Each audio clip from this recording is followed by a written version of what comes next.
Shavua Tov, Yann, Shavua Tov à tout le monde. Avec l'aide de Hachem, nous allons éplucher, défricher, s'enrichir de quelques enseignements sur le texte de la péricope de Noah. Nous avons déjà diffusé plusieurs shiurim dessus, mais un bet midrash belo hidouche. Il n'existe pas une étude sans innovation. Je voudrais avec l'aide de Hachem me concentrer sur le texte lui-même de la paracha de Noah. D'abord le sens simple, littéral, qu'on dit toujours superflu, mais il y a du flux super. Et les toldot Noah, Noah ish sadik, tamim haya bedorot. Voici la progéniture de Noah. Noah ish sadik, tamim. Noah était un homme juste, un homme d'éthique, de moralité, tamim. Il était tamim, ça veut dire il est né circoncis. Chaque fois qu'apparaîtra dans la Bible le mot tam, il concerne le Brit Kodesh, la Mila. Il est 7 personnalités qui sont nées circoncis. Vous avez Adam Arishon, Noah, Abel, Hanoch, Yaakov.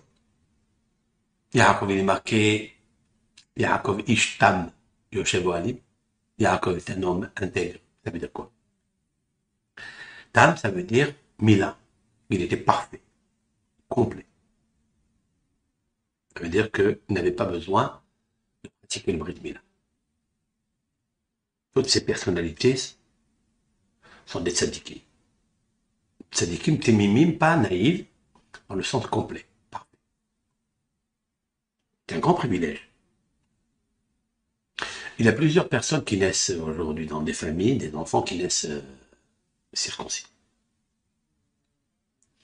Mais ça n'est pas le même niveau de ces 7 personnages. Aujourd'hui, s'il est circoncis, il doit faire très attention à ne pas abîmer.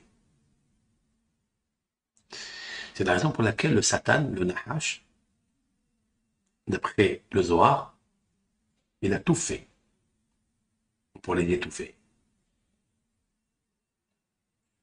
Il a employé des stratagèmes, des ruses, des etzot raot, des sharim, pour abîmer l'organe de procréation de Adam Arishon, celui de Noah, comme on va le voir dans la paracha après, celui de Yaakov, qui est né circoncis, combien le Esav, combien la puissance de Esav, c'est-à-dire le sang de Esav, qui est sa mère même Aleph Lamed, combien il a essayé d'abîmer Yaakov Avinu. Yaakov Avinu est resté intact. Yaakov Avinu s'est marié à l'âge de 84 années, sans avoir eu pollution nocturne. Ça veut dire qu'il était un grand tzaddik. Et pour ne pas avoir pollution nocturne, il faut ici avoir une mahshaba, deux mahshaba, neshama, des neshama, kedosha meod, Eliona. Et Yaakov Avinu, à la fin, quand il est revenu de chez Lavan, il a failli là-bas aussi plonger. Parce que Lavan a essayé de le brouiller, a essayé de le fléchir, en lui donnant Léa, en lui donnant Rachel. Sa pensée était avec Rachel et son corps était avec Léa. Ce qui a d'ailleurs créé un grand problème chez Réhouven, le premier enfant de Léa. Parce que lui aussi, il a pratiqué des mœurs qui sont interdites. Après, il a fait Teshuvah. Et pourquoi dans le domaine de la sexualité? Parce que c'est ça. Lavan a failli réussir de déraciner la Kedusha de Yaakov Avinu. du Brit Kodesh. Mais Réhouven restera à l'écart d'Eretz Israël. Il ne rentrera pas en Eretz Israël puisqu'il demandera, du fait qu'il a beaucoup de bétail, hein, comme on le trouvera dans Parashat, il lui demande à Moshe Rabbeinu, nous voulons rester ici, c'est pas parce qu'on ne veut pas rentrer en Eretz Israël, parce qu'il n'y a pas de place. Tellement ils étaient riches en troupeaux. Mais pourquoi il est resté en fait en dehors d'Eretz Israël? Parce que la conception de Réhouven était en dehors de la Kedusha. Yaakov n'était pas dans son corps et dans sa pensée avec la femme qu'il a voulu. Donc, s'il avait ça, il aurait amené Mashiach. Et qui? Il aurait amené Yosef, Tzadik. Yosef. Parce que sa tête était dans Yosef. Ce qui va provoquer que dans sa pensée de Yaakov Avinu, qui voulait Yosef, Yosef aura des problèmes dans le domaine sexuel avec la femme de Potiphar. Mais il résistera. Yaakov Avinu était innocent. En fait, Yaakov Avinu, d'après le grand Ben Ishai au nom de Harizal, sa pensée, en fait, elle était très haute. Il a pensé ni à Rachel ni à Léa. Il a pensé à Rachel d'en haut, la Shekhinah. C'est la raison pour laquelle Yosef, le fils de Rachel, il va être sauvé. Parce que sinon, il l'aurait avalé. Comme l'avait dit Yaakov Hayaraha, une bête féroce l'a consumé. De qui s'agit-il de cette bête féroce? Ce n'est pas l'animal. C'est la bête féroce de la femme de Potiphar. Que d'après Ktav Hacher, c'est un recueil manuscrit d'un grand maître du, on va dire, 15e siècle. Elle s'appelait Zélécha, la femme de Potiphar. Pour ça, Potipera. Poti, ça veut dire influence. Pera, avec la bouche mauvaise. Elle a essayé d'influencer pour qu'il commette la faute avec lui. Avec elle, il a réussi à ne pas toucher sa femme. Mais qui lui a provoqué ça? Sa beauté. Et sa beauté, elle vient de Yaakov et de Rachel. C'est pas une beauté physique normale, c'est une beauté métaphysique de la Shekhinah. Cette beauté métaphysique dans la Tiferet, dans la Kabbalah, dans le monde de la Hatsidut, le monde des émanations, s'appelle Tiferet. Tiferet, c'est-à-dire le corps. C'est le Hazé. C'est ici, cette partie. Partie de l'homme, partie de la femme qui est très belle. Cette partie. Et c'est ça que Yaakov Avinu avait. C'est pour ça qu'il s'est attaché à Rachel, parce que cette partie de Rachel, elle est extraordinaire. Dans le sens où Yosef est né, il est né assujetti à la beauté, à la Tiferet, il est fait To'ar, il fait Mar'é. La Torah va prononcer les mêmes termes de beauté, d'esthétique, plutôt d'éthique, de Rachel. La première fois où apparaît la beauté d'une femme, c'est celle de Sarah, oui, certes, mais celle de Rivka et celle de Rachel. Sarah, Rivka, Rachel. Les trois sont tombés enceintes, si l'on peut dire, par la promesse de Dieu à Rosh Hashanah. Les trois. Le Rosh Hashanah, c'est la tête de l'année, c'est la beauté de l'année, c'est la création de l'homme. Vous imaginez que quand Dieu il a créé l'homme, il a créé en beauté et en direct, sans passer par papa, maman. C'est l'œuvre première de Dieu. L'œuvre première de Dieu, Dieu est l'émanation de la beauté. Donne naissance à l'homme. Parmi les hommes qui vont venir dans l'histoire, 3 femmes magnifiquement belles. Sarah, Rivka et Rachel. Magnifiquement belles. C'est la raison pour laquelle Yosef sera aussi beau, et fait To'ar, il fait marrer, et à la suite de ce texte que la Torah emploie, Vatere Eshet Adonav, Vatissa Eshet Adonav et Enea El Yosef. La femme de son patron lève les yeux, El Yosef. La beauté qui est au-dessus de Yosef. Pas les Yosef. El Yosef. La Torah a ajouté ici 2 lettres. El Yosef, ça veut dire ce qui est au-dessus de Yosef. Qu'est-ce qui est au-dessus de Yosef? C'est la qualité de la tiferet de son père et de sa mère. C'est-à-dire la beauté, lumière. Pas la beauté physique, mais métaphysique. Voilà donc un petit schéma.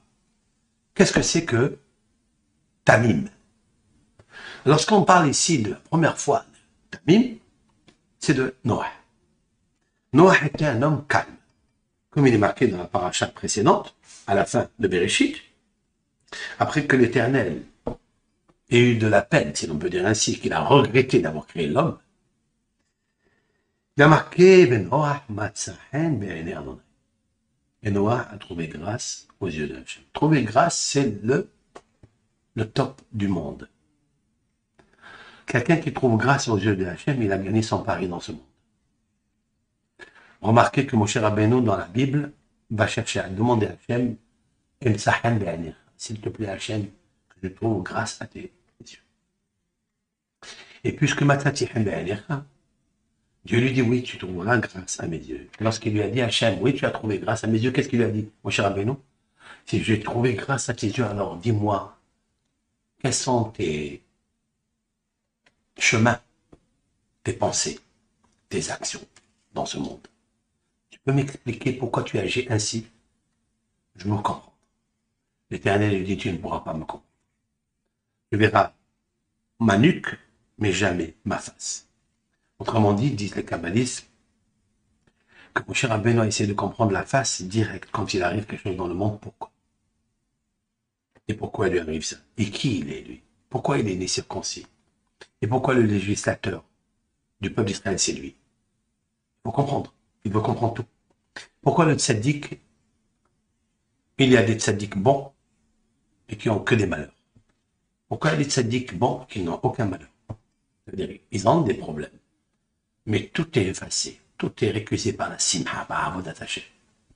Et il y a des tzaddikim qui souffrent. Ils sentent la douleur. Mais ils traversent le pont qui est étroit. Gesher Sameod, avec la simha. Oui? Pourquoi il y a des Rechaim dans ce monde qui jouissent pleinement de ce monde? Pourquoi il y a des Rechaim qui souffrent? Alors le rachat, c'est quoi? C'est un statut qui amène le mal. Il doit souffrir. Pourquoi il y a deux sortes?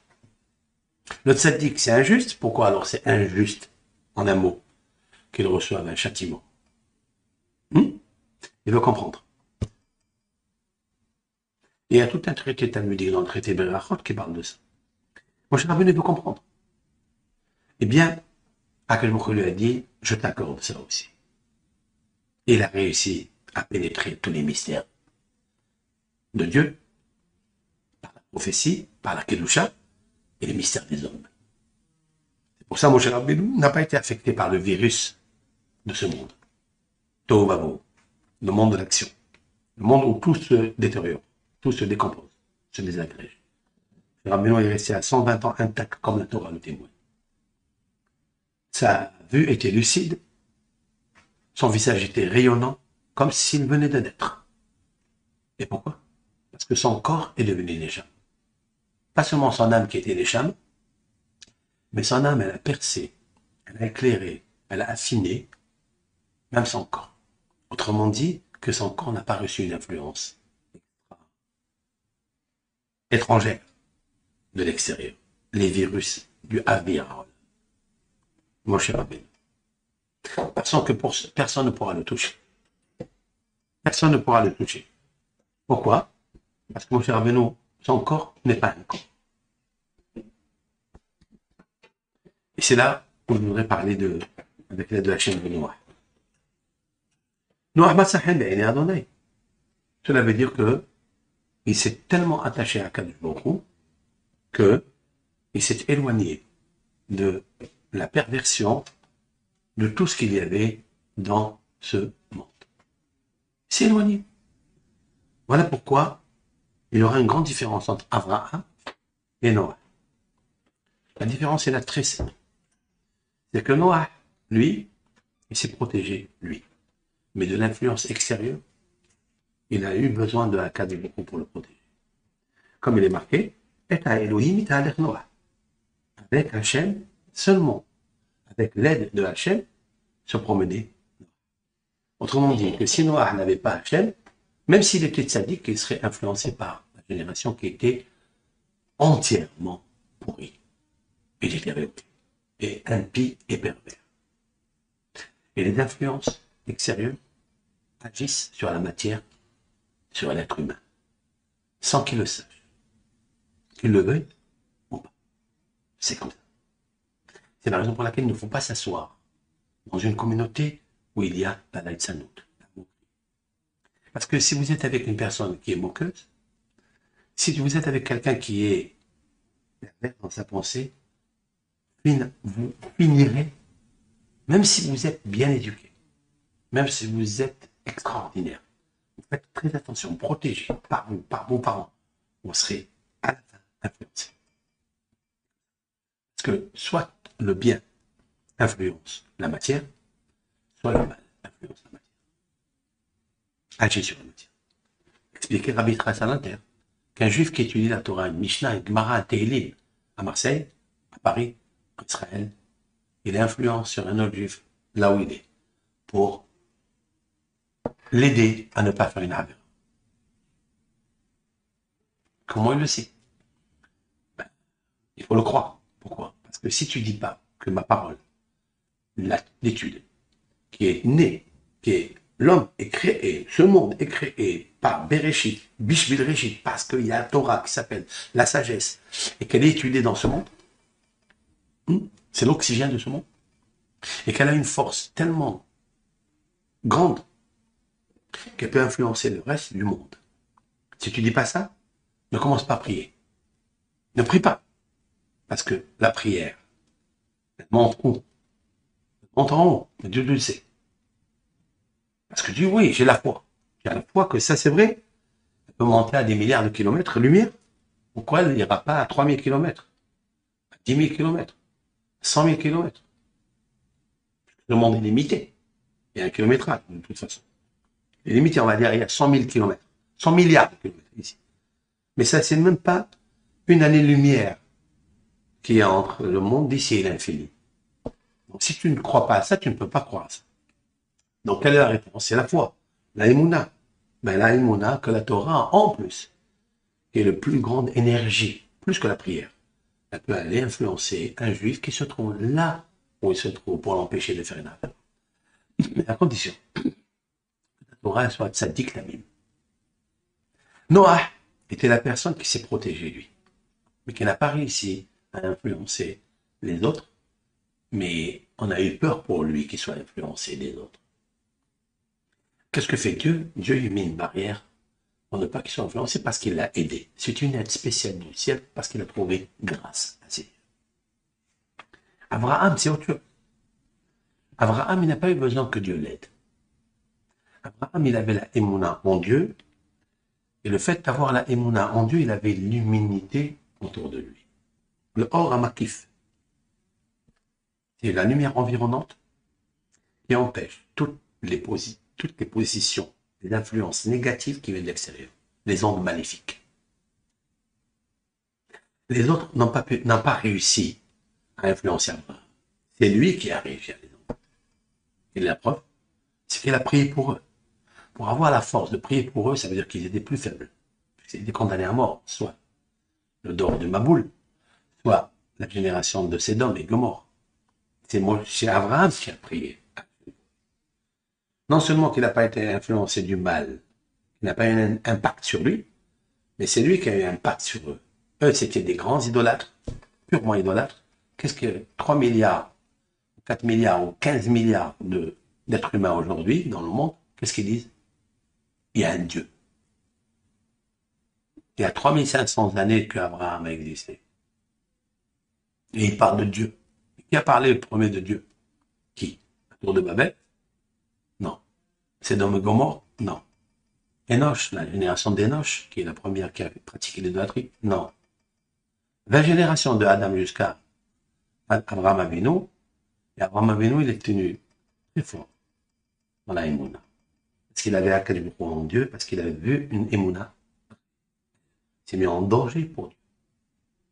Et c'est ainsi, c'est lui qui influence. Si dans la bouche d'aujourd'hui, de tous les êtres humains, on parle de Hachem, Hmm? C'est tout le monde qui parle de Hachem aujourd'hui. Il existe Hachem. Grâce à qui? Abraham Avinu. Voilà pourquoi il sera Magen Abraham, pas Magen David, pas Magen Moshe. Parce que le père du monothéisme, c'est lui. Voilà. Mais ça, il fallait combattre son Yisserara propre, Aleph. Le Yisserara de sa famille. Deux, le Yisserara de sa ville. Trois, de son pays. Et celui de l'extérieur. Pour ça, il avait un travail fort à faire. Une charge. Un poids depuis Adam jusqu'à Noé.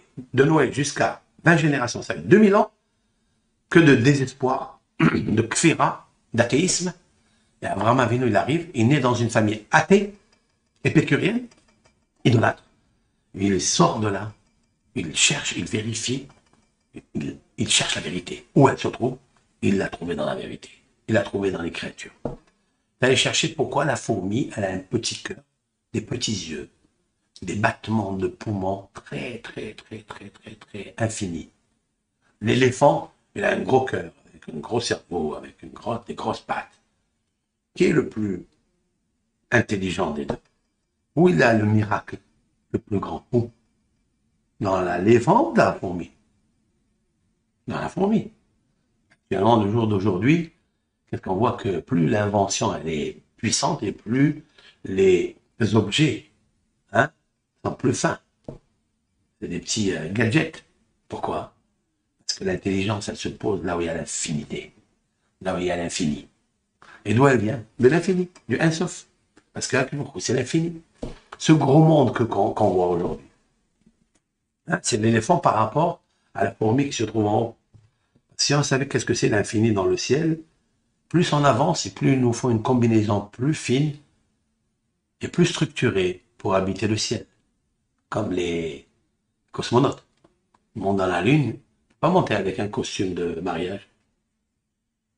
Ils sont obligés de confectionner un costume qui résiste à des forces magnétiques, des ondes magnétiques. Ils ne peuvent pas. Donc, plus on va en haut, plus c'est l'infini et plus il faut que tu sois affiné.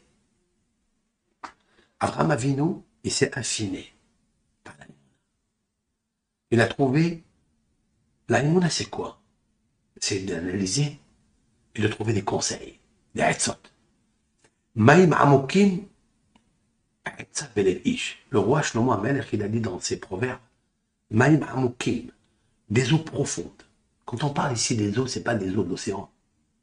C'est les eaux de la sagesse. Maïm Amokim, Mehada, sont très profondes. Là-bas, tu trouveras un conseil dans le cœur de l'homme.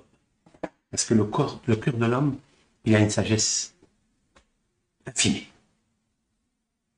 Et c'est pourquoi Noah, il a réussi pour lui, mais il n'a pas réussi à prier pour la génération. C'est la raison pour laquelle ils ont péri. Mais il a été sauvé. Maintenant, voyez Noah chez le Shabbanim.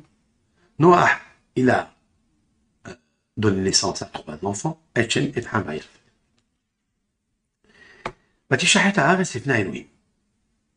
La terre s'est abîmée, s'est détériorée devant Elohim, c'est-à-dire devant la justice. Devant Elohim, c'est le Mishpat, la justice. Le din. La Timalé Ares Hamas, la terre s'est remplie de Hamas. C'est quoi Hamas? Vol. Là, je commence mon cours. L'Éternel a vu que la terre, il a vu la terre, et voilà, elle est abîmée. Car tout être humain, ou toute chair, animaux, être humain,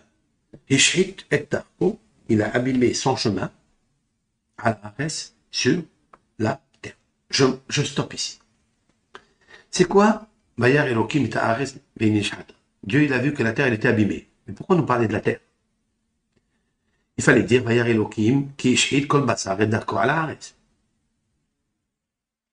l'Éternel a vu que les êtres humains, les animaux, toute chair, abîmé son chemin sur la terre. Le dernier fait une préface. Dieu, il a vu que la terre était abîmée. C'est 10 mots en plus. 10 lettres en plus. Ne parle pas de la terre, parle des hommes.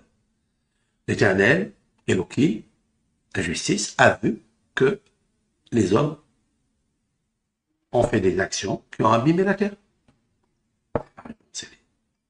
De là, on voit que la terre ne comprend rien. Alors pourquoi tu dis qu'elle est abîmée? C'est les êtres qui sont abîmés. De là, on voit que les hommes, quand ils font du mal, ils ont un impact sur la matière. Et quand tu as un impact sur la matière, il y a un quota. La terre ne peut pas supporter jusqu'à un certain quota.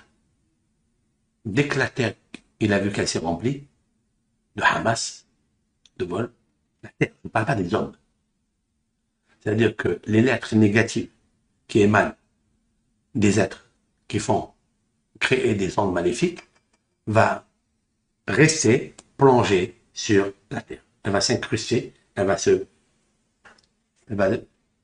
adhérer à la terre, à la matière. Cela veut dire que vous êtes dans une chambre, vous êtes en train de faire une Havera, sachez-le, c'est pas vous seul que vous faites la Havera.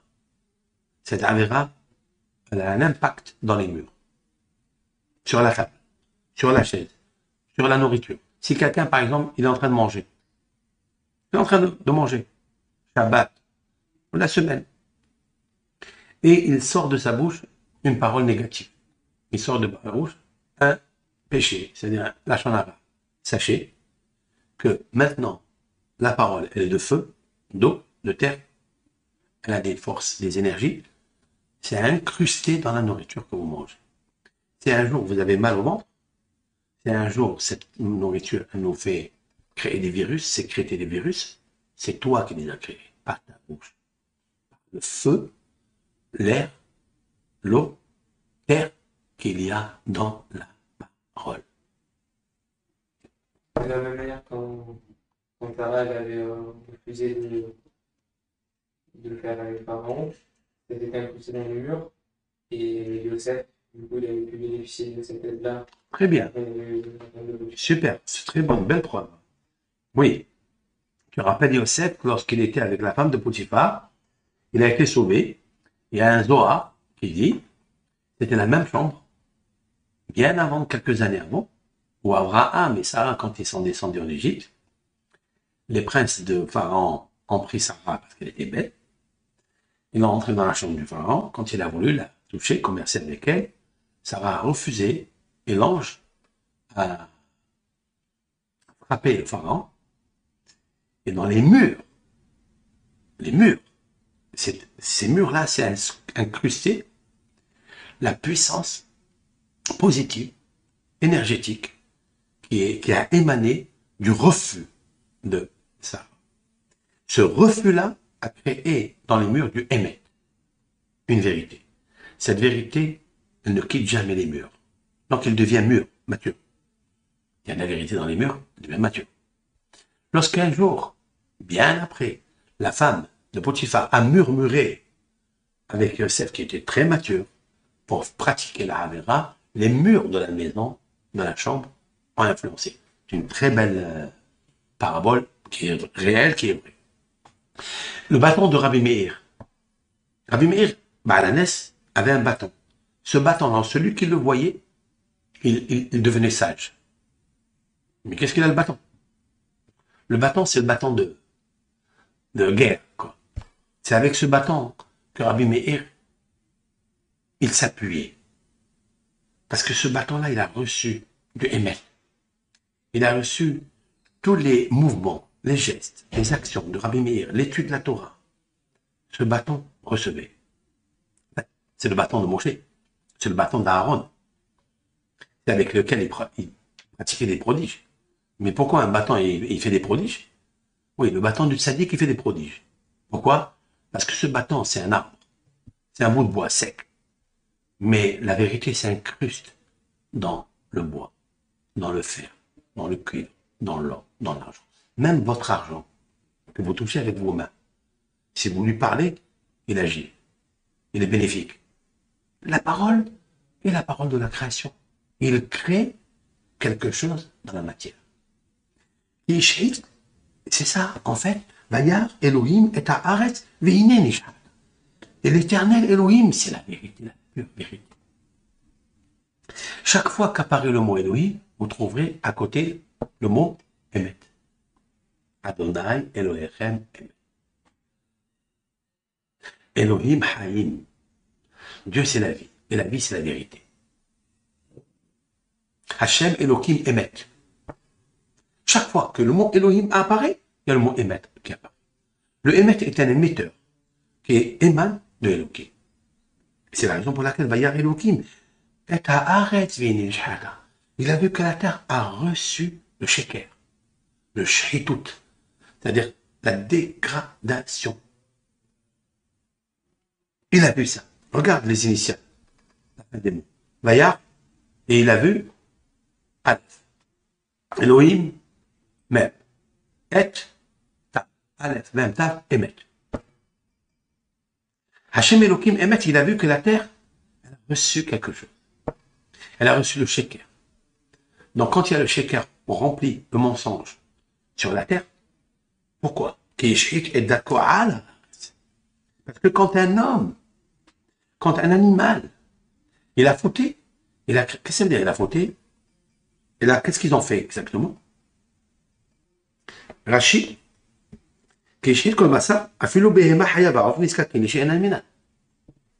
Rachid dit, même l'animal domestique, l'animal non domestique, les bêtes féroces, les volatiles, nizkakin, ont une relation conjugale, les she'enan minan, à des espèces qui ne sont pas les leurs. Ça veut dire, autrement dit, qu'ils ont fait sauter le yud, ok? Je rapporte la Gemara rapide. Que Ish ve'isha, un homme et une femme, chez Shalom Benehem, chez Zahou, qui ont mérité que la paix est parmi eux. Dans la paix, ils s'entendent, ils s'aiment. Réellement. Ish ve'isha.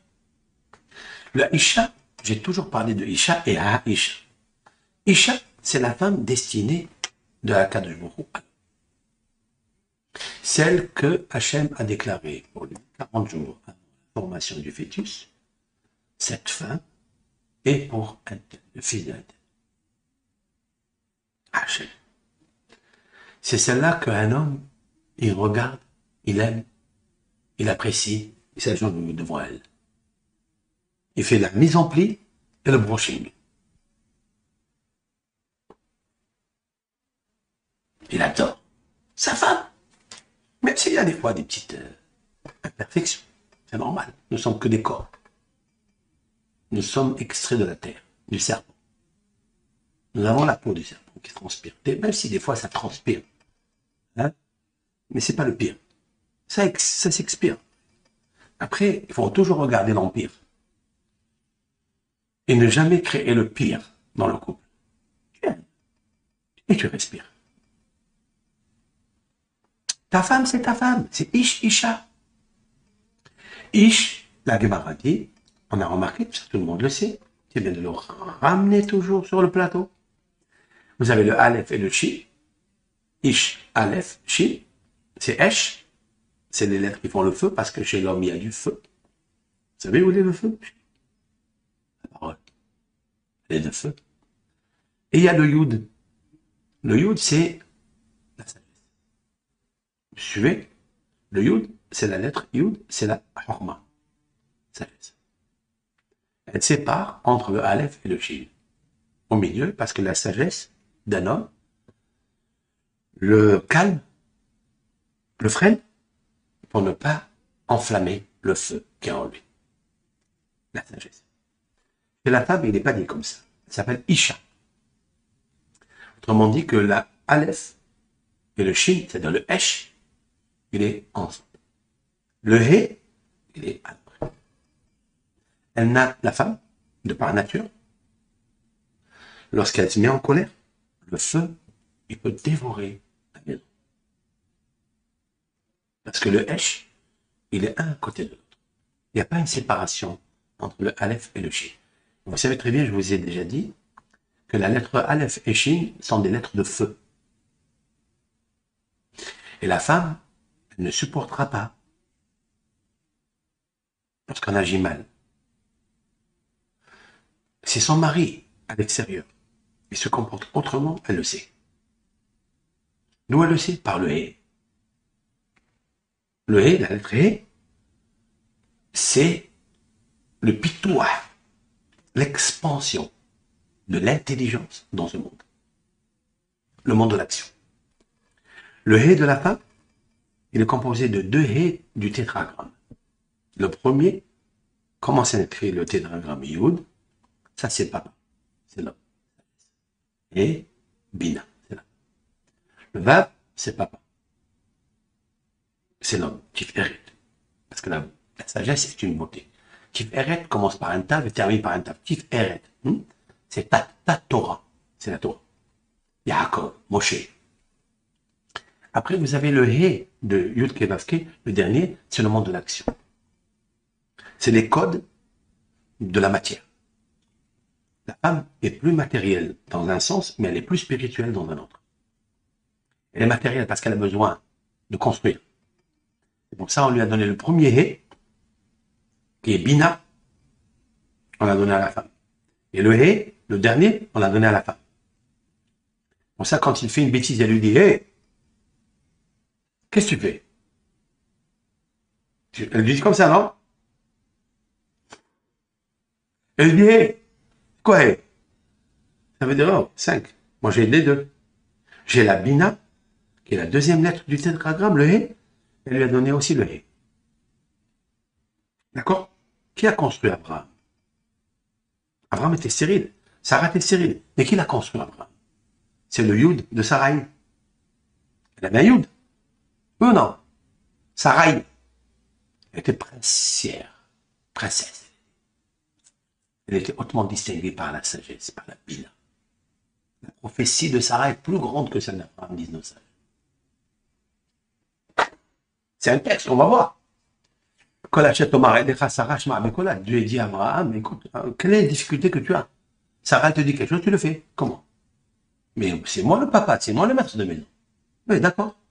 Tu es le maître pour la sagesse. Mais il y a, au-dessus de la sagesse, il y a quelque chose. La prophétie. Parce que je te donne la sagesse, tu fais quoi avec? La sagesse, c'est quoi la sagesse? C'est ce que tu as appris de tes maîtres. C'est quand tu prends un livre et tu lis. Tu lis ce qui est marqué. Tu écoutes, tu entends, tu pratiques de ce que tu as entendu de ton maître, de ton père, de ton mari. Mais la Bina, c'est plus grand, la Bina.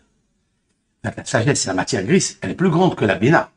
Mais la Bina, sans la sagesse, sans la Bina, tu fais rien. Tu fais rien. Bina, c'est Binyan. Bina, c'est Beracha. Il faut expanser, il faut élargir. Puis toi, allez, tu élargis la sagesse par la compréhension de comprendre ce qui est entre les lignes et de construire. C'est la femme qui a construit Abraham. C'est Sarai. Parce que Sarai, elle s'est fait appeler Sarah avec le He. Mais d'où elle a pris le He? Du Yud. Le Yud, c'est petit, il n'a pas de forme. C'est pour ça qu'elle était stérile, parce qu'elle n'avait pas de forme. Le Yud, c'est 10. 10. Tu le coupes en deux. Bina, Olam Asiya, ce monde de l'action. Elle a pris de ses forces, elle a donné à Abraham pour le construire. Avant, il s'appelait Abraham. Mais Everma, tu fais quoi avec ton organe de procréation? Un homme. Ça, c'est quand il s'appelait Abraham. Abraham, Alef, Bet, Resh, Mem, Everma. C'est quoi Everma? Le membre pour créer Ma, c'est Adam, valeur numérique. Ma, c'est 45. Ma, c'est Chorma. Mais si tu n'as pas le koach de Ma, il n'y a pas de Chorma.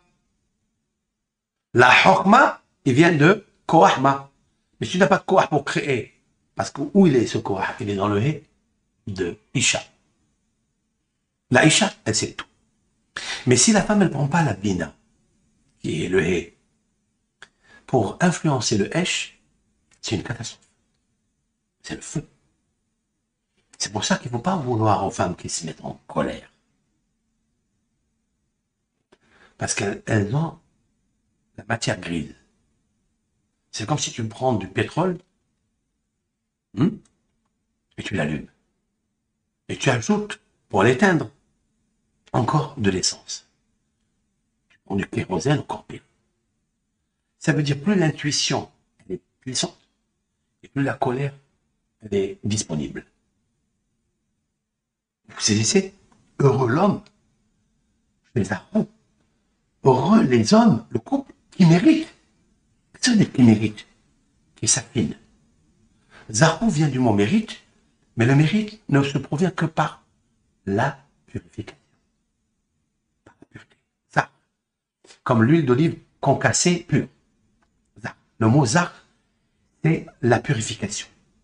C'est la purification qui accède au mérite. Isha chez Zarou, un homme et une femme qui ont mérité, ça veut dire qu'ils se sont purifiés. Shekhinah béné. La Shekhinah habite avec eux. Mais si le Zarou, s'ils n'ont pas mérité, parce qu'ils ne se sont pas purifiés, alors le Yud et le He s'envolent, c'est-à-dire Dieu ne reste pas avec eux. C'est quoi Shekhinah? Shekhinah, il y a 5 lettres. Shin, Raf, Yud, Nun, He. Oui, il y a le Yud et le He, c'est Shekhinah. Isha, Shekhinah. Shachen, ya. Shachen, ya. Shachen, c'est voisin. Ils sont voisins à Dieu. Ils sont voisins s'ils gardent Dieu en eux. Ils n'expulsent pas à l'extérieur. Mais s'ils se mettent en colère, parce qu'il y a des imperfections dans les actions, ou dans les pensées, ou dans les paroles, ils font sauter le Yud et le He. La sagesse et l'intelligence. Ils la font sauter. Si tu fais sauter l'intelligence et la sagesse, qu'est-ce qui reste? Esh, le feu, le feu. Ça sera très difficile pour moi. D'accord? D'ailleurs, si on laisse esh, le feu, comment ça se conduit? Le esh, la valeur numérique du mot esh, c'est combien? Aleph c'est combien? Aleph, c'est 1. Shin, c'est 300. Ça fait 301. Ça, c'est pour l'homme. Pour la femme, esh, encore 301. 301 et 301, ça fait combien? 602. À quoi il correspond ce chiffre 602? À beaucoup de choses. Il correspond au chiffre Bécheker. Bécheker. Bécheker. Bécheker. C'est quoi? À cause du mensonge. Bécheker. B, c'est 2. Shin, c'est 302. Kouf, c'est 100. Ça fait 402. Resh, 200. 200 et 402, ça fait 602. Bécheker. À cause de quoi? Parce qu'il n'y avait pas Békecher. Ce sont les mêmes lettres posées, la chonne, le fait, la chonne. Un langage qui tombe, comme un costume sur mesure. Békecher, Bécheker. Si tu as le Kecher, c'est-à-dire tu as la relation, alors tu n'as pas le Sheker. Tu enlèves la relation, à la place, tu épouses le Sheker. Vous comprenez? Alors, si tu ajoutes maintenant Yud Ke, si tu ajoutes le Yud et le He sur Bécheker ou Békecher, parce que si tu ajoutes le Yud et He, ça fait 15, 15 sur, ça fait 617. À quoi correspond ça? 617.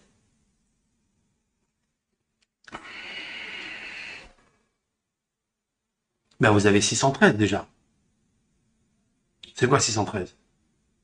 Ce sont les membres de l'homme.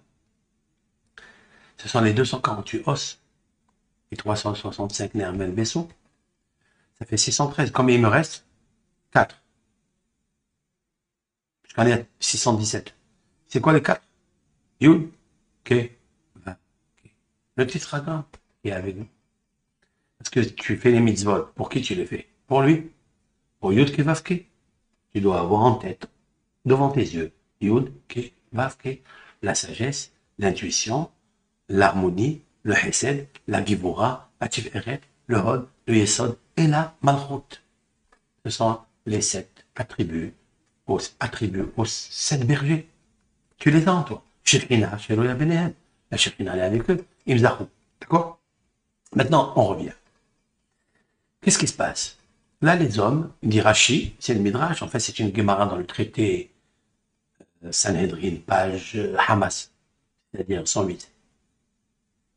Vous prenez la Gemara Sanhedrin, traçabilité, hein, référence, Sanhedrin, on parle des jugements, il y a l'Elohim. Elohim, c'est le juge. Il a vu la vérité, Elohim est maître. Il a vu qu'ils étaient en train de faire n'importe quoi. Dépravation totale.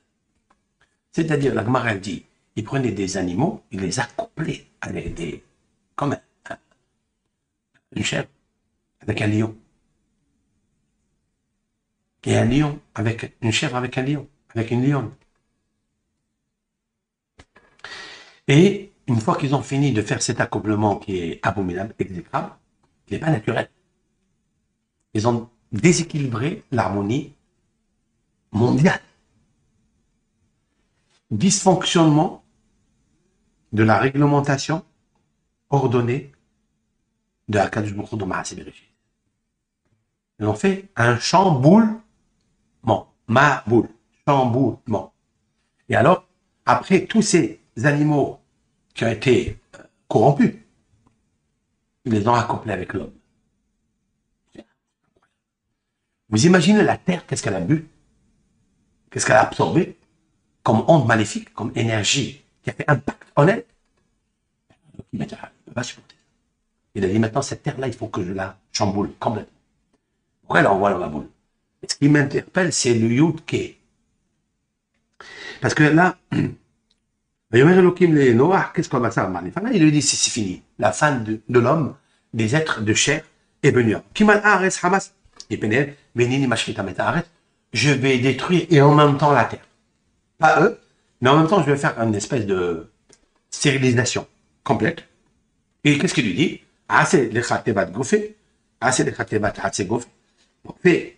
Fais une l'arche, une teva, c'est une boîte. Tu dois comment on appelle ça, l'enduire avec du bitume, etc. Et il lui dit après, bon, il lui donne la dimension, nous allons voir la dimension, quelle dimension il lui donne. Il lui dit, tu feras Shelosh Meot Ama Orer, 300 coudées la longueur, 50 coudées la hauteur, pardon, 50 coudées la largeur, au Shoshim Amata Kumata, et 30 coudées la hauteur. 300 la longueur, la hauteur, la largeur, c'est 50 coudées, et la hauteur, 30 coudées. Pourquoi? Pourquoi il lui dit de faire une chose pareille? Si elle peut tenir avec moins de coudées en hauteur, en largeur, en longueur, si elle peut tenir, parce que c'est Dieu qui fait tenir, qu'il ne faut pas oublier que les eaux du Maboul étaient Maboul. C'est qu'ils sont venus avec une force pour détruire le monde. Ils l'ont fait. Vous croyez qu'une Théba, parce qu'elle a 300 coudées ou parce qu'elle a moins que ça, c'est elle qui résiste ou c'est Dieu qui l'a fait résister? C'est Dieu. Alors fais-moi. Pourquoi elle a choisi ces mesures-là? Après, il lui dit, fais une fenêtre, etc. Fais 3 étages. Il lui dit, voici, je suis présent. Ça veut dire, je suis prêt. Mes vies, je vais amener le déluge, maïm, eau, pour détruire, décomposer, dissoudre toute chair qui a une vie en elle, mais au-dessous du ciel, tout ce qu'il y a sur la terre va s'éteindre. Et je ferai, écoute bien, je ferai une alliance avec toi. Bataille la teva, tu viendras à l'arche, à l'intérieur, Ata, Banecha, et Ishtera. Moshe, Banecha, Ita. Toi, tes enfants, tes belles-filles, et de prendre de tous les animaux, Ish ve Ishta, mâle femelle de tous les animaux, volatiles, reptiles, domestiques, non domestiques. Voilà le point fort, c'est qu'il lui dit Ish ve Isha. Et c'est là où en fait il y a toute la réponse de notre paracha, c'est Ish Veish. Tu comprendras pourquoi le Maboul, quand il arrive, il est au-dessus de la terre, combien de hauteur d'eau? 15. 15 coudées. Le Maboul va descendre gentiment 40 jours et 40.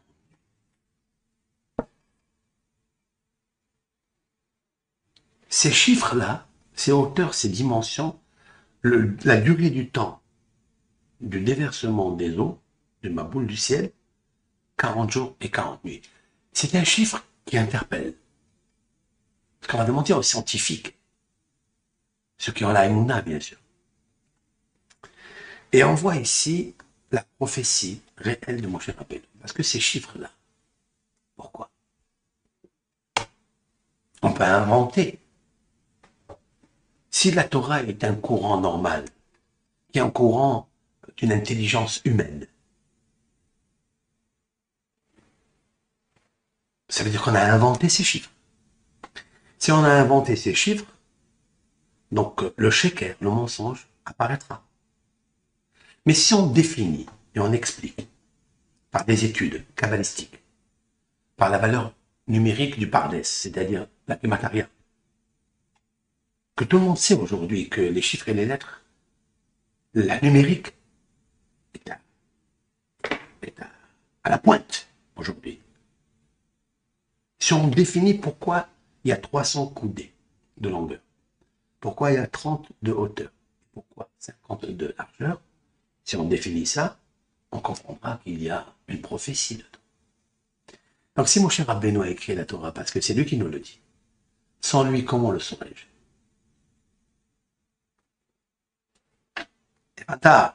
C'est Moshe Rabbeinu. Heureux soit le monde, je ne dis pas que le peuple d'Israël seulement, qui a eu un homme qui a réussi à pénétrer Dieu, si l'on peut dire ainsi.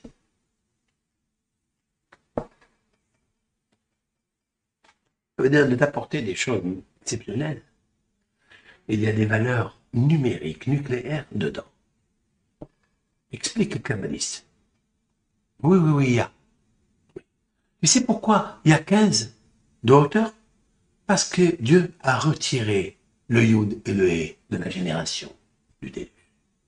Puisqu'un homme est né, une femme est née, ils étaient mariés ensemble. Mais Hachem, Isha et Ish, l'Ecclésiaste et le roi Salomon dans les proverbes, ils disent mais Hachem, dans ces termes, mais Hachem, de Hachem, Isha et Ish. Un homme et une femme se marient depuis 40 jours avant la formation du fœtus. Mais, même. Combien c'est même? 40. 40 jours avant la formation d'Ish. Isha et Ish. La fille de tel, elle est pour tel. 40 jours. Mais comme tu as abîmé, tu as fait deux choses. Tu as un athéisme. Tu as dysfonctionné la Emouna de Hachem. Donc tu as enlevé le 40. Non, je peux prendre une autre femme. Je peux prendre une autre espèce.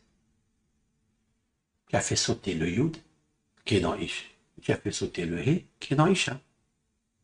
Puisque tu as commercé avec des animaux qui ne sont pas de ton espèce. Espèce d'imbécile. Donc le même de Hachem, 40, de la formation du fœtus, il va se renverser en eux. Et voilà pourquoi se déverse sur le monde 40 jours et 40 nuits de pluie. Et pourquoi 15 mètres, 15 amots de hauteur? Parce que 15, c'est Yudke. C'est lui qui agit pour le bien. Et quand tu le récuses, il agit pour le mal. Ça veut dire, il ne te protège plus. Maintenant, la protection de la Théba, il faut qu'elle se fasse par la main de Dieu. Et on va calculer. Explique le kabbaliste, notamment le Gaon de Vilna. Si je prends Yud-Ke, Vav-Ke, le nom de Dieu, pas la ligne. Si je prends Yud-Ke, Vav-Ke, comment il s'écrit? C'est le nom de Dieu. Ado. Je je le prononce Adon parce qu'il est mon créateur, mon patron, mon Seigneur, mon Dieu, mon maître. Ça, c'est comme je le prononce. Adoni, mon maître. Adon, Adoni. Comme je l'écris, c'est Yud Kevavke. Si je prends le Yud et je le multiplie par le Aleph de Adoshem, Aleph, Dalet, Nun, Yud, je multiplie comme ça, parallélisme. Tu sais qu'est-ce que j'obtiens? J'obtiens le chiffre 300, le chiffre 50 et le chiffre 30.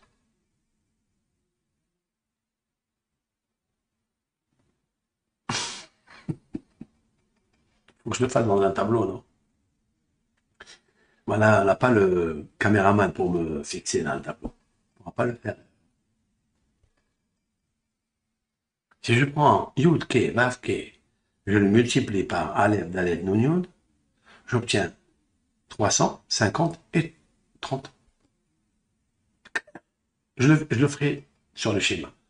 D'accord? Et aux auditeurs, à ceux qui visionnent, j'enverrai le schéma par écrit.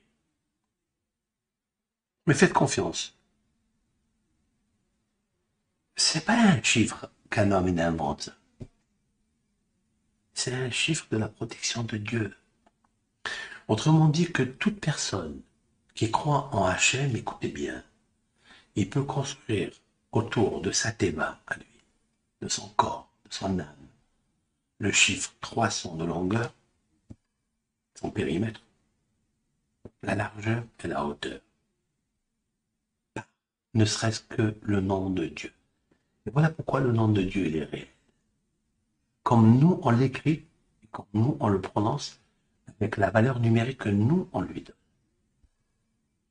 Que quand on dit Yud c'est 10, c'est pas inventé, parce qu'il est 10. Quand je dis Aleph c'est 1, c'est 1. Quand j'ai le Nun c'est 50, c'est 50. Etc. pour les 22 lettres de l'alphabet. Puisque j'obtiens ici des mesures qui ont un rapport en mesure, sur mesure, et en mesure sur du nom de Dieu. Yud, Ke, Vav, Ke, Aleph, Dalet, Nun, Yud. Si tu fais la multiplication d'une avec l'autre, tu trouves ces chiffres. 300 de longueur, 50 de largeur et 30 de hauteur. Voilà la théma. C'est ça qui le protège. Ça, c'est les kabbalistes qui ont dit ça. Je voudrais apporter une preuve à ces kabbalistes par un mot qui est écrit dans la paracha. Je vais vous le dire déjà. C'est marqué.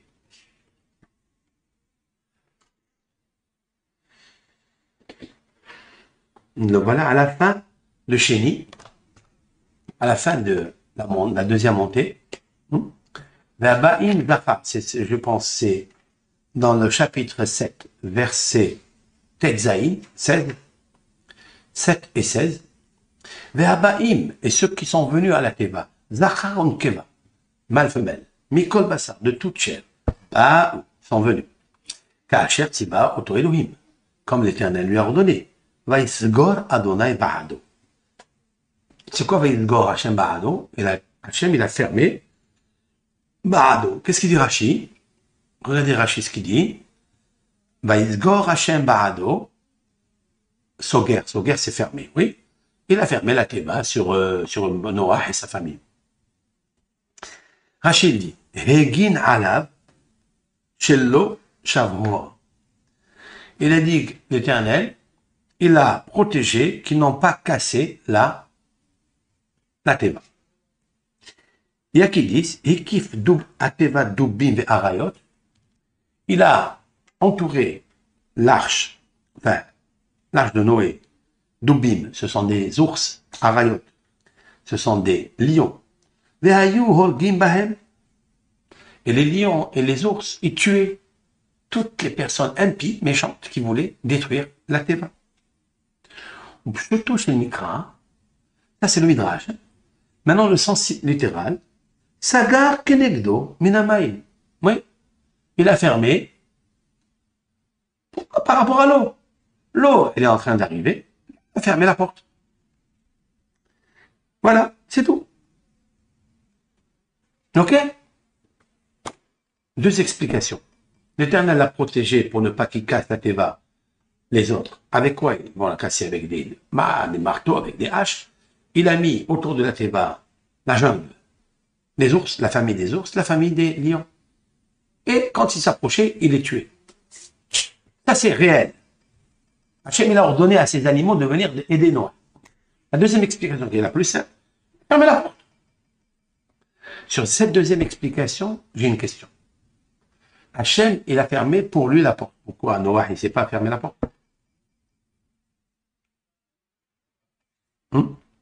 Noah, il sait fermer la porte, non? Quand il pleut, quand il y a, je ne sais pas, le torrent, tu fermes la porte, toi. Tu as besoin que Hachem, il ferme la porte.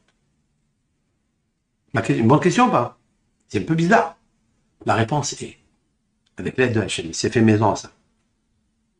Vaïlgor Hachem, kabbalistiquement, c'est le nom de Yud Kevavke. C'est lui qui a fermé toute la tête, puisqu'elle est construite par ce chiffre-là. Hachem, c'est Adonai. Comment il s'écrit ici? Yud Kevavke. Oui. Et comment on le lit? Aleph, Dalet, Nun, Yud. Il est en même temps l'excellence de la vie, et il est en même temps mon maître qui me protège. C'est ma protection. C'est comme si vous prenez une épée. J'ai une épée. Je dois la mettre dans un étui. Oui ou non? Explique le Zohar. Dans Parashat Pinhas. Dans le numéro du Zohar, c'est 284. Explique que Yud Kevavke, le nom de Dieu, c'est le sabre. Mais le sabre, tu ne peux pas le manifester devant tout le monde. On a peur de lui. Il faut le mettre dans un étui. Il faut le sortir qu'en cas de guerre, en cas de vengeance. Pour une défense, légitime défense. C'est vrai? C'est ça en fait, légitime défense.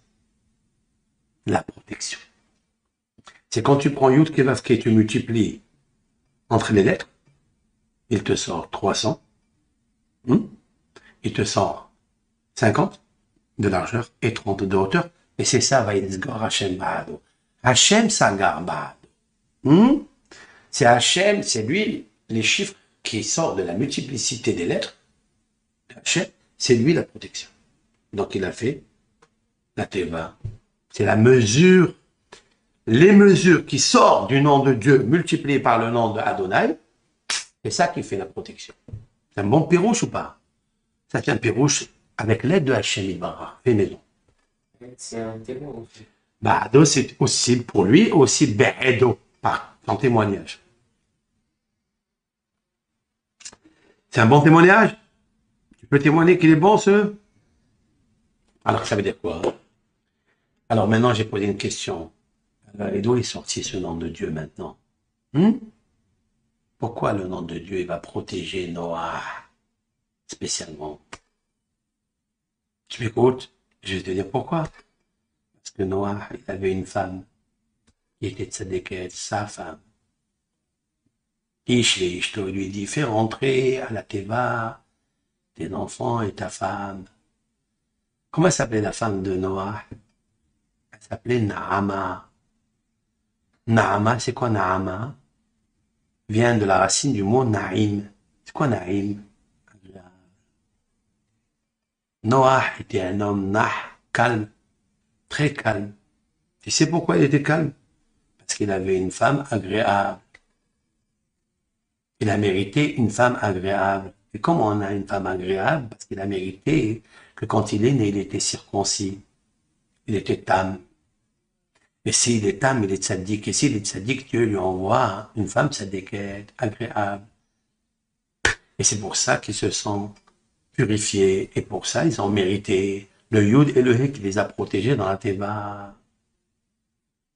Et c'est eux qui ont construit Yud Kevavke, le sabre, et qui ont construit l'étui pour protéger le sabre. Tu as compris? Maintenant, on va revenir à ton texte à toi. On terminera avec cette cette illustration avec les de Hachem et Barar. Nous prenons maintenant le chapitre 3 et le verset juste avant, juste on va dire un peu avant, Vav. On va prendre le chapitre 3 et le verset 6, Vav.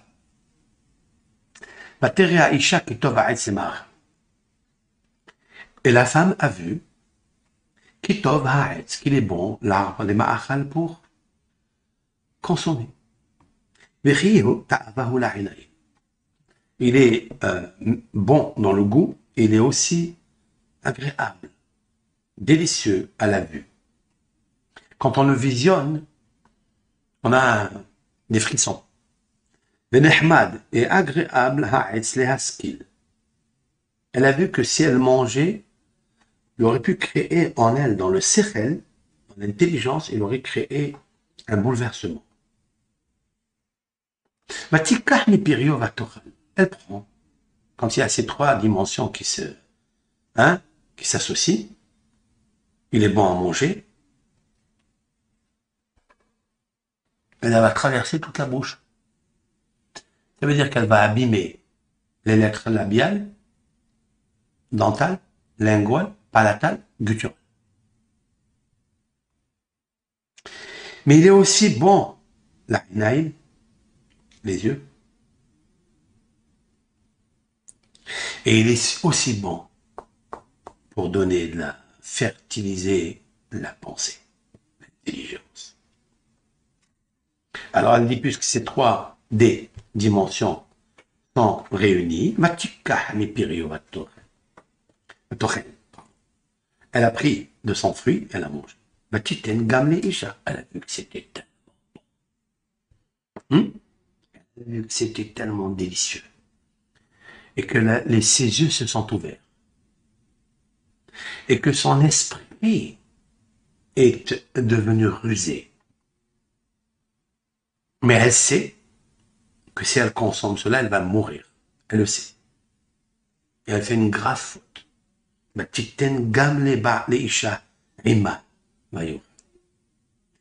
a donné aussi à son mari, avec elle, et il a mangé. C'est bizarre comme texte que Hachem Yitbarach il dit à Moshe Rabbeinu d'écrire des mots en plus. C'est d'accord. Hein? Il y a ici deux mots qui sont fortuits et en plus. Gam et Ima. Vous saisissez ou pas? Elle a donné aussi à son mari. Aussi à son mari. Elle a donné à son mari et il a mangé. C'est quoi Gam? Aussi à son mari. Donc il est avec elle. C'est quoi Ima? Avec elle. Incompréhensible. Rashi, il a donné la réponse. Elle a donné aussi à son mari. Écoutez bien ce qui se passe. Pourquoi elle a donné aussi à son mari? Ce aussi-là, il est défectueux. C'est la mort. Chez l'otamouti, qu'elle ne meurt pas, elle, parce qu'elle sait qu'elle va mourir, elle ne veut pas mourir seule. Elle ne veut pas qu'il reste vivant seul, de peur qu'il épouse une autre femme. Waouh! Voilà l'histoire de l'homme et de la femme. Voilà l'histoire d'imperfection dans le couple. Ils sortent de là. Gam, c'est quoi le mot gam? Le rabot, behema, vehaya. C'est pour inclure les animaux domestiques et les non domestiques. Est-ce que si déjà tu vois ce que je veux apporter comme plan d'idée? C'est que là commence le déluge. C'est ici qui commence le déluge. Qu'est-ce que le déluge? Le déluge, c'est d'avoir raturer, effacer le contrat de mariage entre monsieur et madame. Et d'avoir raturé la Shekhina qui habite en eux, puisque elle a consommé, donc elle n'a pas vu Dieu. Elle a fait sauter le hé qui est en elle, c'est la Shekhina. Et comme l'homme, Adam, était intègre, elle n'a pas voulu que le Yud de la Shekhina reste chez lui. Donc elle lui a donné à manger, pour ne pas qu'il reste lui seul, pour qu'il épouse une autre femme.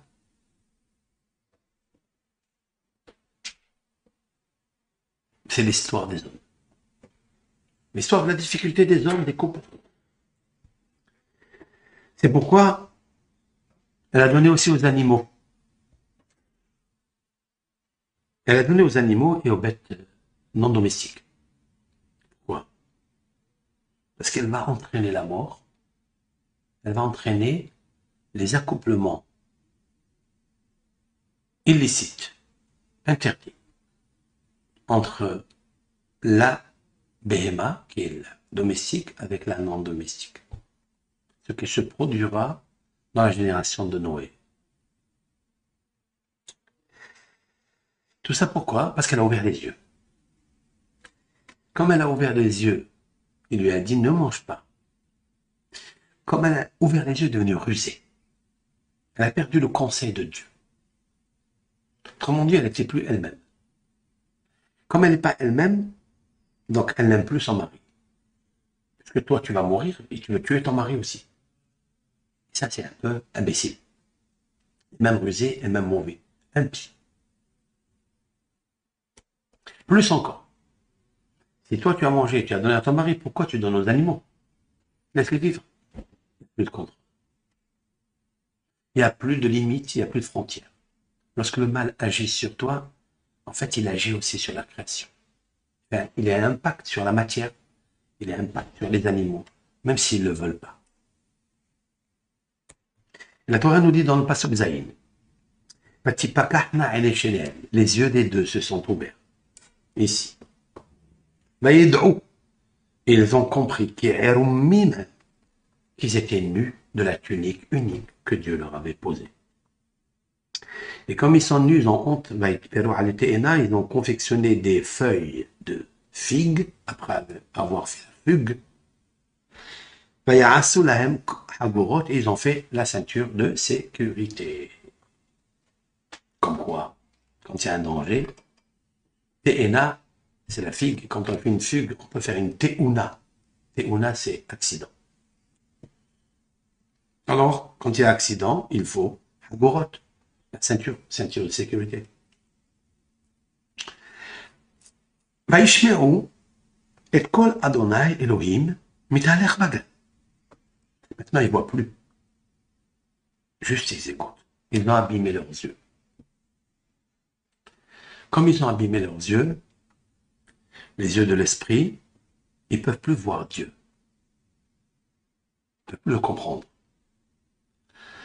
Puisque autre chose a remplacé la vision prophétique d'Adam et de Ève. Alors maintenant, juste, ils écoutent parce que les oreilles ne sont pas encore bien abîmées. Ils sont abîmés un petit peu parce qu'elle a écouté ce que le serpent lui a dit. Elle a écouté. Il y a une importe dans les oreilles. Maintenant, on ne peut plus voir Dieu, on peut écouter juste la voix. Mais le voir, lui, on ne peut pas.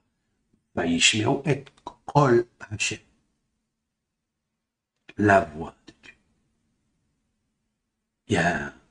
Ils ont ressenti quelque chose, mais pas Vaishmeru et Hashem. Dieu lui-même. Ils ne peuvent plus l'entendre.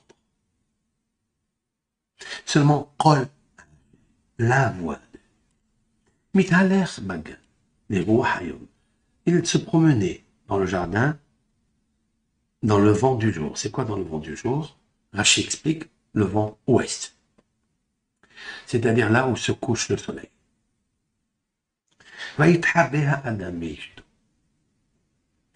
L'Éternel est apparu donc dans le Gan par sa voix. Il se cache à Adam Beishto, l'homme et sa femme. Mipene Hashem Elohim. Par la honte qu'ils ont honte de Hashem Elohim. Betor Sadan, à l'intérieur de l'arbre.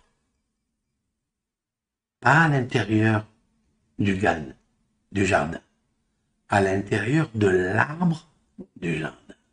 Waouh, quelle puissance la Torah. Un mot en plus. Non, c'est une réalité. Ils ne pouvaient plus rester, même dans le jardin, ils ne pouvaient plus. Parce qu'ils étaient nus. Et quand on est nu, on ne peut plus rester dans un jardin extraordinaire. On est obligé de rentrer dans l'arbre. Parce que c'est l'arbre qui nous a dénudés. Donc ils sont rentrés à l'intérieur. Maintenant, on va regarder ce qu'a fait remarquer mon gendre.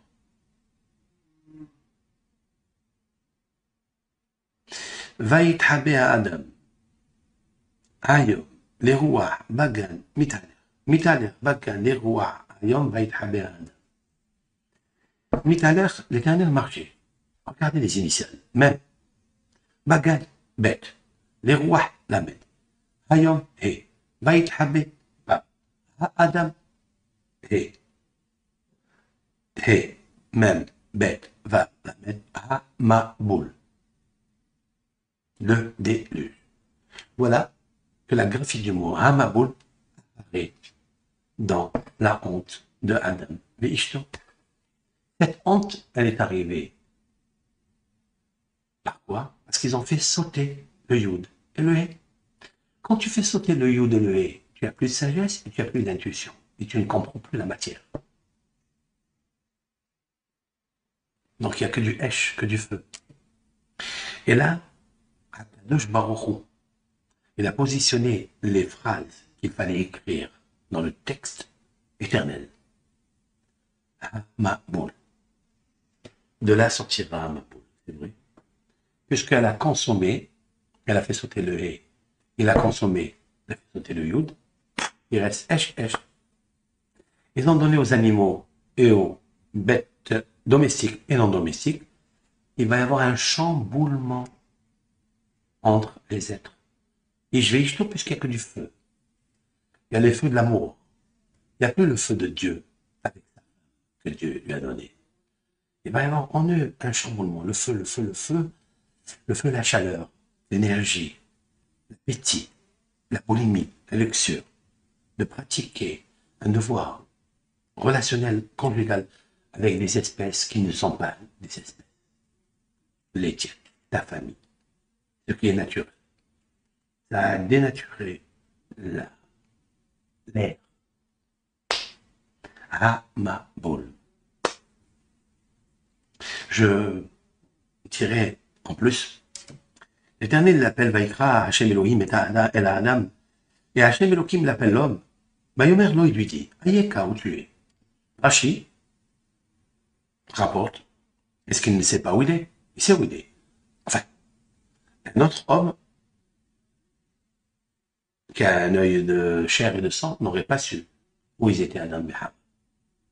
Il n'était plus dans le Gan Eden. On va les chercher dans le Gan Eden, ils n'étaient plus. Ils étaient Betorat Sagan.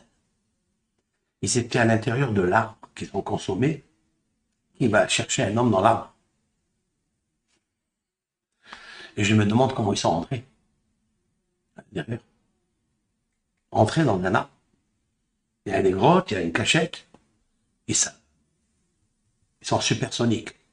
C'est pas des êtres sains. Très intelligents. En plus, en consommant le fruit interdit, ils sont devenus des Hamad et Askil, rusés. Ils étaient nus, oui, d'ici, mais nus aussi de l'intelligence.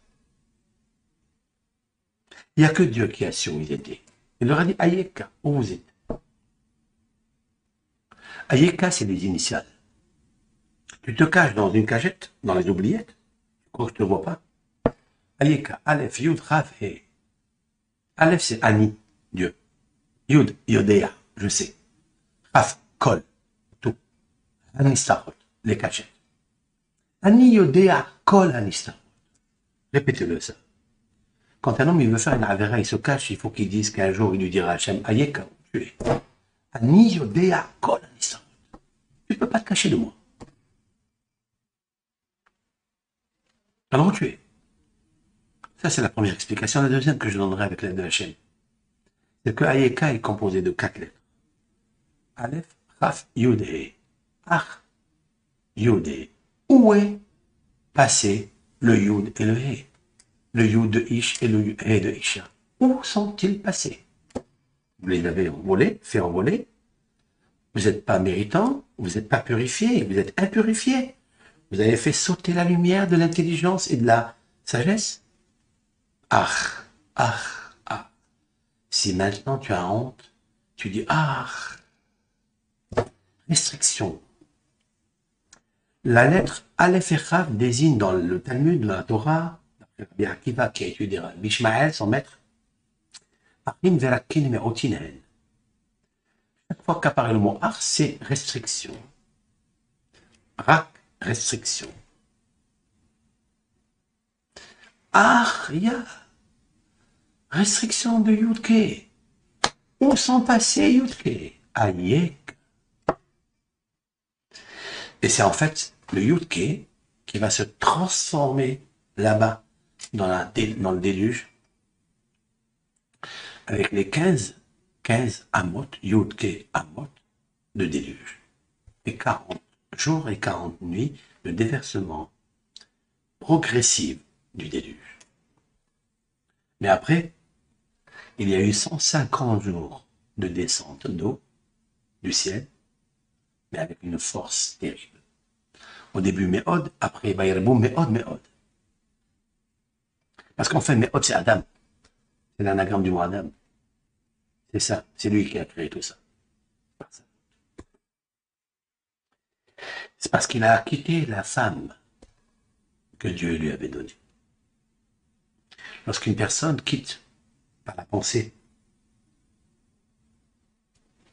parce que sa pensée, elle pense à une autre femme. Aes Nehmad le Askil. Comment c'est marqué dans le texte? 3 dimensions. L'autre, elle a un bon goût. C'est le fruit interdit. Il a toujours un bon goût. Il a toujours un bon goût dans la vision. Et il a toujours un bon goût dans l'esprit. Tu rêves dans le fantasme. Et tu penses que l'autre, c'est magnifique. Tu as oublié ce que Dieu t'a donné. Et voilà qu'Adam avait Rishon, il va dire, lorsque Dieu lui dit, pourquoi tu as fait une chose pareille? Il m'a dit, la femme que tu m'as donnée. Rashi, il m'a dit ce que tu m'as donné, la femme que tu m'as donnée, Rashi, Kan, Kafar, Batova. Ici, il a renié le bien que Hachem il lui a donné, c'est-à-dire la femme. Il devenait kofer. Et c'est tout son problème. Qu'est-ce qu'ont fait les gens de Adam, du Maboul? Qu'est-ce qu'ils ont fait? Il dit le Midrash, c'est une Gemara dans le traité Sanhedrin. Pourquoi Hachem, il leur a apporté de monde nosal, le déluge, il les a détruits? Réponse. Kafru Batova Hachem. Nathan Lahem Hachem. Parce que ils ont nié, ils ont oublié le bien, le bonheur que Hachem leur a donné. Là-bas, ils ont laissé leurs femmes, ils sont partis avec d'autres. Ici, Kadosh Baruch Hu, il a dit à la Marichon, tu as dit ta femme, c'est elle qui t'a entraîné. Mais je t'ai donné une femme tova, bonne. C'est à toi de faire attention, mon fils. Voilà ce petit shiur que je voulais vous adresser. Réfléchissez bien comme il faut à ce cours, parce qu'il est rempli de secrets. Il faut l'écouter, le réécouter et le dispatcher. Vous pouvez faire aussi des commentaires. Vous pouvez aussi poser des questions. Dans mes cours, je n'ai jamais demandé de faire des commentaires, mais c'est vrai que quand on voit les commentaires, ça fait plaisir. Parce qu'il y a des gens qui écoutent, des gens qui s'instruisent, qui s'enrichissent de la sagesse d'Akadosh Baruch Hu, notre Torah, via notre prophète, Moshe Rabbeinu. Je terminerai toujours par lui, parce que je le remercie. Je le remercie énormément. Bientôt, je vous diffuse, avec l'aide de Hachem, une petite vidéo de quelques minutes et vous montrer le Sefer Torah que nous avons écrit pour la mémoire de Adonai Nevi'im, Isha Elohim, le Seigneur des prophètes, l'homme de Dieu, l'homme de la Torah, les secrets de la Torah, de la prophétie. Moshe Rabbeinu, avec l'aide d'Hachem, Kol Tov Lachem et Shavua Tov.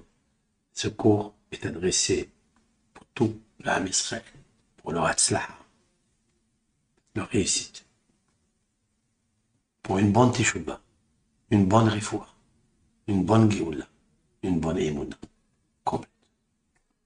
Pour eux, pour leur famille, là où se trouve le Ham Israël. Et aussi pour le monde entier, pour tous ceux qui nous écoutent, qui sont attachés à la parole de Dieu, divine, de la vérité, peuvent aussi profiter. Je remercie ici toutes ces personnes qui ne sont pas de ma communauté, mais qui désirent me rencontrer, certes. Mais j'ai pas beaucoup de temps. Je préfère étudier la Torah, enseigner la Torah, comme je le fais. Mais vous m'excuserez. Et que vous aide, éternel, bon Dieu. Écoutez les cours et vous avez des conseils. Vous avez beaucoup de conseils dans ce shiurim-là. Je vous demande de partager au maximum. Dans des sites, dans des groupes que je ne connais pas. Partagez la Torah. La Torah doit éclairer. Saperu bagoim et kevodo. David Amelech, il a dit, racontez parmi les nations et kevodo, sa gloire, son honneur. C'est quoi sa gloire, son honneur? C'est quoi? Sa sagesse, sa Torah. La Torah, c'est lui qui a la Torah, mais il a tout. La lumière qui prend en lui, il a tout. Elle est guérisseuse, elle est porteuse de Hatzlaha, de prophétie, de jubilation. Elle a tout. Alors, profitez-en. Et profitez, s'il vous plaît, de dispatcher, de partager avec tous les commentaires. S'il y a des commentaires, avec plaisir. J'aimerais ces commentaires. J'aimerais voir comment vous réfléchissez en même temps que moi. Et ça donne la flamme de Dieu en nous. Kol Tov, Shavua Tov, Am Israël.